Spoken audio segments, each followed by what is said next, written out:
ഏതൊരു മനുഷ്യനും അവരുടെ സാഹചര്യവും വിദ്യാഭ്യാസവും ഒക്കെ അനുസരിച്ച് പലതിനെക്കുറിച്ചും നല്ല അറിവുള്ളവരാണ്.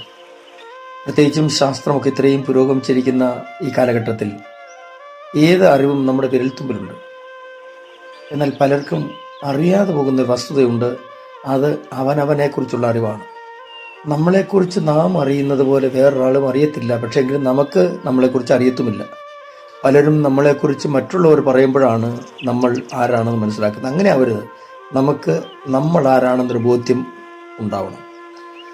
അത് നമ്മുടെ ഉള്ളിൽ ദൃഢമായി പതിയുമ്പോഴാണ് നമ്മുടെ വ്യക്തിത്വം രൂപപ്പെടുന്നതും മറ്റൊരാൾക്കും അടിച്ചേൽപ്പിക്കാനോ തുടച്ചു മാറ്റാനോ കഴിയാത്ത ഒരു വ്യക്തിത്വമായി നമ്മൾ മാറുന്നതും.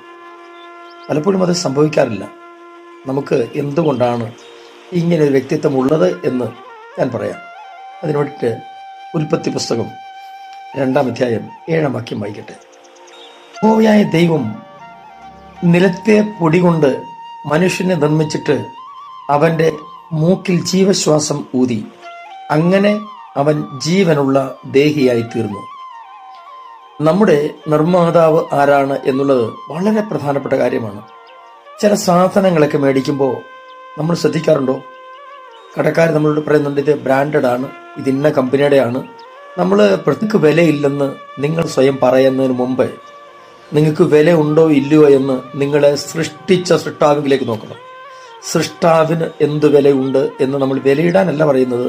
സൃഷ്ടാവിന് എന്ത് വിലയുണ്ട് എന്ന് മനസ്സിലാക്കുമ്പോഴാണ് നമ്മുടെ വിലയെക്കുറിച്ച് നമുക്ക് ബോധ്യം വരുന്നത്. നിരാശകളൊക്കെ പലപ്പോഴും ഉണ്ടാകുന്നതിന് പ്രധാനപ്പെട്ട കാരണം, ചില ആളുകൾ പറയാറില്ലേ, അവരൊക്കെ വലിയ കുടുംബത്തിൽ പറഞ്ഞതാ, അതോ ഇന്നാരുടെ മോന, ഇന്ന പശ്ചാത്തലമുണ്ട് അവർക്ക്. ഞാൻ പറയട്ടെ, നിങ്ങളെക്കാൾ വലിയ പശ്ചാത്തലം ലോകത്തിൽ ആർക്കുമില്ല. കാരണം നിങ്ങൾ ദൈവത്തിൻ്റെ മകനാണ്, നിങ്ങൾ ദൈവത്തിൻ്റെ മകളാണ്. അതിനേക്കാൾ വലിയൊരു പശ്ചാത്തലം എന്തുവാ നിങ്ങൾക്ക് വേണ്ടത്? ആ ഒരു പദവി മതിയല്ലോ നമുക്ക് അഭിമാനത്തോടെ തല ഉയർത്തിപ്പിടിച്ച് ദൈവത്തെ സേവിക്കാൻ. ഇത് മാത്രം കാരണമാകും. തുടർന്ന് എപ്പോഴെങ്കിലും ദൈവം ഇതിനെക്കുറിച്ച് ചിന്ത തന്നാൽ ഞാൻ ഓർമ്മിപ്പിക്കാം. ഇപ്പം ഞാൻ അവസാനിപ്പിക്കാം. നമുക്ക് പ്രാർത്ഥിക്കാം. സ്വർഗീയ പിതാവേ, എല്ലാ പ്രിയമക്കളെയും അങ്ങയുടെ കരങ്ങളിലേക്ക് ഏൽപ്പിച്ച് അനുഗ്രഹിച്ച് പ്രാർത്ഥിക്കുന്നു. ഞങ്ങൾ അങ്ങയുടെ വകയാണ്. ആ ബോധ്യം ഞങ്ങളുടെ ഉള്ളിൽ നിറഞ്ഞ് അങ്ങേ സേവിപ്പാൻ ഞങ്ങളെ സഹായിക്കണം. യേശു ക്രിസ്തുവിൻ്റെ പൊന്നുനാമത്തിൽ തന്നെ ആമേൻ. Thank you. നന്മ നേരുന്നു. God bless you.